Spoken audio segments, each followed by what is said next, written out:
नमस्कार,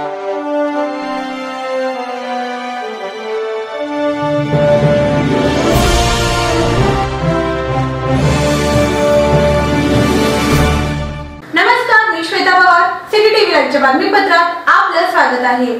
कायद्याच्या शिक्षणासाठी देशात अग्रगण्य असणारी देशातील 10 नामांकित कॉलेजपैकी एक असलेले पुना लॉ कॉलेज म्हणजेच इंडियन लॉ सोसायटीचे 100व्या वैभवशाली वर्षात पदार्पण झाले असून वर्धापन कार्यक्रमात आज रोजी संस्थेचे माजी विद्यार्थी, देशाचे माजी गृहमंत्री सुशीलकुमार शिंदे साहेब तसेच भारताचे माजी सरन्यायाधीश उदय ललित हे प्रमुख पाहुणे म्हणून उपस्थित होते। योगायोग म्हणजे दोघेही प्रमुख पाहुणे सोलापूरचे होते। यावेळी सुशीलकुमार शिंदे यांनी कॉलेज, ग्रंथालय, हॉस्टेलची पाहणी करून जुन्या आठवणींना उजाळा दिला। स्वर्गीय यशवंतराव चव्हाण, स्वर्गीय विलासराव देशमुख, सुशीलकुमार शिंदे असे 3 माजी मुख्यमंत्री या लॉ कॉलेजने महाराष्ट्राला दिले। या कार्यक्रमात आजी माजी विद्यार्थी व मान्यवर उपस्थित होते।